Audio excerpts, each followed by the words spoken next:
Friends, welcome back to my channel. आप सभी का स्वागत है आपके अपने चैनल फिजिकल एजुकेशन एकेडमी में। तो आज हम करेंगे क्लास 12th का चैप्टर नंबर 3 योगा और जीवन शैली। तो चलिए जल्दी से स्टार्ट बात करेंगे योग के बारे में कि योग क्या होता है और उसका मतलब क्या है हमारे जीवन में। लेकिन उससे पहले हम इसके बारे में थोड़ा सा जान लेते हैं, यानी कि इसके हिस्टोरिकल बैकग्राउंड, इतिहास पर एक बार नज़र डाल लेते हैं कि क्या है। योग हमारी संस्कृति में शुरू से है, मतलब बहुत पुराने टाइम से ही हमारे में योग है। पतंजलि रामदेव ने इसे पूरी दुनिया में प्रसिद्ध किया है। पतंजलि और रामदेव को तो हर कोई जानता होगा। तो उन्होंने इसका प्रचलन बहुत अच्छे तरीके से पूरे विश्व में किया है। तो आपको तो ये भी पता होगा कि इंटरनेशनल योगा डे बनाया जाता है 21 जून को पूरी दुनिया में। तो जो योग है वो विश्व को भारत की ही देन है। तो अब बात करते हैं इसके मीनिंग के बारे में, यानी कि इसका अर्थ क्या है। योग शब्द संस्कृति के शब्द युज से लिया गया है, जिसका अर्थ होता है मिलाना या जुड़ना। अब ये मिलाना और जुड़ना क्या है, किससे जुड़ना है, किसको किससे मिलाना है, तो वो जान लेते हैं। कई लोग सोचते हैं कि हाँ भी फेविकोल से जोड़ लो, फेविकोल से ऐसा कुछ है, मेल मिलान कर दो, तो ऐसा कुछ नहीं होता। मिलाना या जुड़ना यानी कि अपने आप को जानना होता है, सेल्फ रियलाइजेशन जिसे हम कहते हैं, अपने बारे में जानना, अपने आप से जुड़ना। कहते हैं ना कि जब तक आप अपने आप से प्यार नहीं करोगे, आपको कोई चीज़ इतनी अच्छी नहीं लगती। तो अपने मन को पहले आप जानिए क्या होता है। तो कुछ लोग कहते हैं कि जो योग है वो एक पर्टिकुलर किसी धर्म से रिलेट कर देते हैं, तो ऐसा कुछ नहीं है। योग पूरी दुनिया के लिए है, हर एक व्यक्ति के लिए है, किसी पर्टिकुलर रिलीजन से नहीं है ये। तो कुछ लोग सिर्फ ये मानते हैं कि आसन को ही योग समझ लेते हैं। जैसे हम कोई आसन कर रहे हैं, भाई हम इस मुद्रा में बैठे हैं, हम इस आसन में बैठे हैं, तो हम तो योग कर रहे हैं। कई लोग मानते हैं कि हम लोग सुबह जाके डेली प्राणायाम करते हैं, भाई हम तो योग करते हैं, हम फिट हैं क्योंकि हम योग करते हैं। अरे ऐसा कुछ नहीं है। योग ये सिर्फ एक योग का पार्ट है, प्रॉपर योगा तो बहुत बड़ा है। योग का जो असली मीनिंग है वो एक आसन से बहुत ज्यादा है, उससे मतलब काफी बड़ा है। आगे जानते हैं कि योग का हमारे जीवन में क्या महत्व है, इम्पोर्टेंस ऑफ योगा की, यानी कि इसकी क्या महत्व है हमारी जिंदगी में। तो सबको पता होगा कि आज के टाइम पर तो कोई ना कोई टेंशन है, हर किसी को है, चाहे वो बच्चा हो, बड़ा हो या बूढ़ा हो, लेकिन सबकी टेंशन के अपने अलग अलग रीजंस हैं।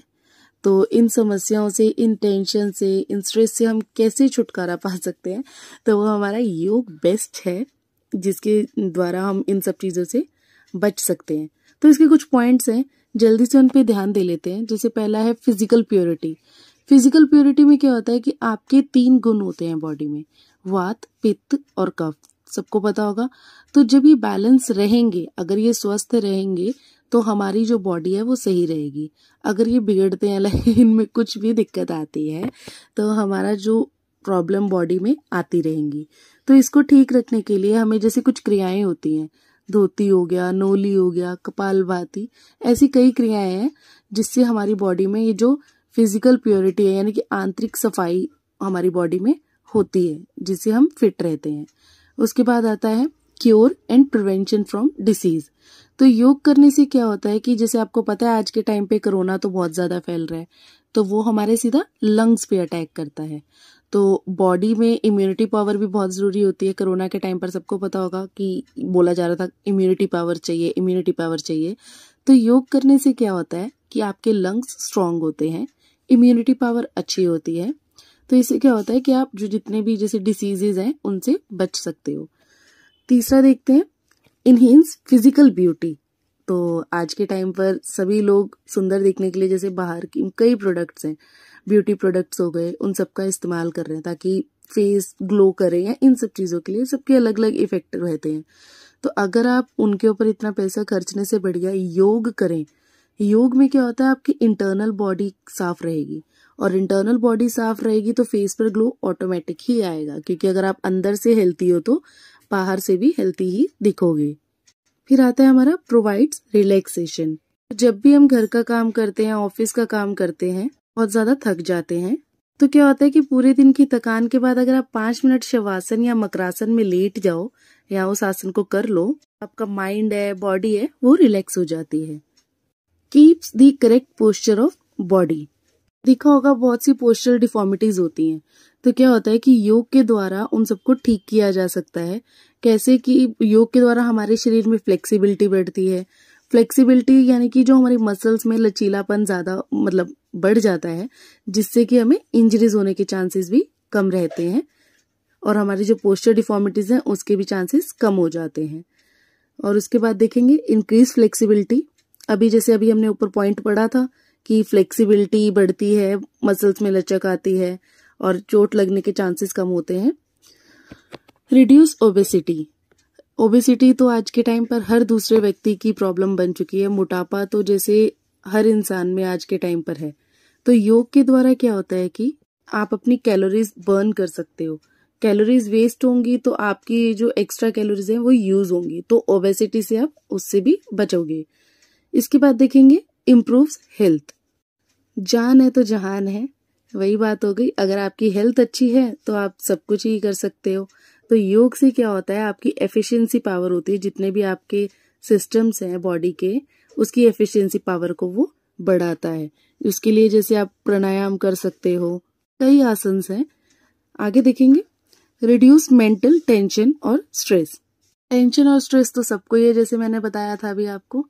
तो जब आप योगा करते हो तो आप ध्यान या कुछ भी योग का आसन करते हो तो पूरी एकाग्रता के साथ करते हो। आपका सारा ध्यान उसकी तरफ मतलब आसन पर ही रहता है, मतलब किसे उसे करना है, आप बाकी सारी टेंशन को भूल जाते हो।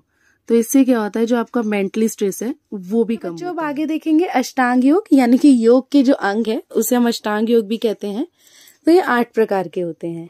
यम, नियम, आसन, प्राणायाम, प्रत्याहार, धारणा, ध्यान और समाधि। तो अब देखेंगे आसन। आसन क्या होते हैं, मतलब ये हमारा अष्टांग योग का तीसरा पार्ट है, जिसे हम पोस्चर भी कहते हैं। इसमें होता क्या है कि आसन में शरीर को अनेक प्रकार की स्थितियों में इस तरह से रखा जाता है जैसे कि जो हमारे शरीर के जो अंग हैं उसकी मूवमेंट्स हैं वो पहले से अच्छी यानी कि बेहतर होकर शरीर, जो हमारी बॉडी है, हमारा माइंड है, उसको स्वस्थ बना सके। अब बात करेंगे हम क्लासिफिकेशन ऑफ आसन्स की। तो हमने बेसिकली से जो आसन है उसको 3 तरह से क्लासिफाई किया गया है, मेडिटेटिव आसन में, रिलैक्सेटिव आसन में और करेक्टिव आसन में। तो एक बार जान लेते हैं कि कौन किस प्रकार के आसन होते हैं। तो पहले देखते हैं हम मेडिटेटिव आसन। तो मेडिटेटिव आसन क्या होते हैं, इससे जो हमारा जो मन की शांति है, एकाग्रता बढ़ाने के लिए और उसको जो ध्यान है यानी कि शक्ति, मेडिटेशन पावर है, उसको बढ़ाने के लिए किए जाते हैं। फिर आता है हमारा रिलैक्सेटिव आसन। तो इसमें क्या होता है कि थकावट दूर करने के लिए और जो शरीर में ऊर्जा यानी कि जो एनर्जी है उनका संचार करने के लिए किया जाता है। फिर आता है हमारा थर्ड यानी कि करेक्टिव आसन्स। इसमें क्या होता है, जो हमारी फिजिकल डेवलपमेंट होता है तथा जो शरीर की जितनी भी हमारी मूवमेंट्स होती हैं यानी कि क्रियाएं होती हैं उसको व्यवस्थित करने के लिए किया जाता है। अब आगे चलेंगे asanas as a preventive measure, यानी कि इससे क्या फायदे होते हैं हमारे, क्या किस प्रकार से ये हमारी मतलब लाइफस्टाइल में हेल्प करता है, प्रिवेंट करता है हमारे मतलब डिसीजेस से या बाकी सब चीजों से। तो चलिए देखते हैं एक बारी। तो इसका पहला पॉइंट है improve efficiency of cardiovascular system. ये जो होता है हमारी कार्डियोवास्कुलर की जो एफिशिएंसी होती है उसको इम्प्रूव करता है। तो बच्चों क्या होता है, जब आप रेगुलर योगिक एक्सरसाइज करते हो तो इससे आपका जो हार्ट होता है वो मजबूत रहता है, यानी कि जो इसकी एफिशिएंसी पावर है वो भी अच्छी होती है, जिससे कि आपकी जो ब्लड प्रेशर होगी, हार्ट अटैक हो गए, इनके चांसेस कम रहते हैं, मतलब होने के चांसेस कम होते हैं। उसके बाद आता है आपका नेक्स्ट देखेंगे improves efficiency of respiratory system. Respiratory system पता होगा जैसे कि श्वसन तंत्र है हमारा। तो इसमें क्या होता है कि जो हमारे लंग्स हैं उनको स्ट्रॉन्ग करता है। कैसे कि जो भी हम योगिक एक्सरसाइज करते हैं उससे जो हमारे, आपको पता होगा, जो ब्लड प्यूरिफाई होता है वो हमारे लंग्स में होता है। तो रेगुलर योगिक एक्सरसाइज करने से हमारे लंग्स की जो एफिशिएंसी पावर है प्यूरिफाई करने के लिए वो भी बढ़ती है। नेक्स्ट देखेंगे bones and joints becomes stronger. तो बच्चों जब आप रेगुलर एक्सरसाइज करोगे, फिट रहोगे, तो आपकी जो हड्डियां हैं, आपके जो जॉइंट्स होंगे, लिगामेंट्स होंगे, वो भी स्ट्रांग होंगे, जिससे आपको इंजरीज के चांसेस भी कम रहते हैं। नेक्स्ट देखेंगे improve efficiency of digestive system. तो अगर आप रेगुलर योगा करते हो तो जैसे आपकी कब्ज की प्रॉब्लम तो नॉर्मली है, बहुत कॉमन प्रॉब्लम है, ऑलमोस्ट लोगों में होती है वो तो उससे हमारी जो कब्ज की प्रॉब्लम है वो भी कम होती है, और जैसे खाना आसानी से पच जाता है इससे तो हमारा डाइजेस्टिव सिस्टम है उसकी भी एफिशिएंसी को इम्प्रूव करता है।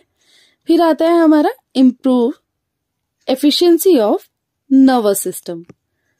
तो क्या होता है कि जैसे अभी हमने अष्टांग योग में अंग पढ़ा था, उसका ध्यान हो गया, तो इसमें क्या होता है कि हमारी जो ध्यान लगाने की पावर होती है, यानी कि मेडिटेशन पावर भी कह सकते हो उसे, वो भी हमारी इंक्रीज होती है।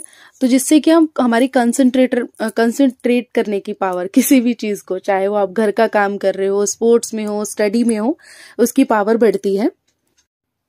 इम्प्रूव्स इम्यून सिस्टम, यानी कि जो रोगों से लड़ने की क्षमता होती है आपकी बॉडी में, उसको भी इम्प्रूव करता है, बढ़ाता है, जिससे कि आप जल्दी से बीमार ना हो।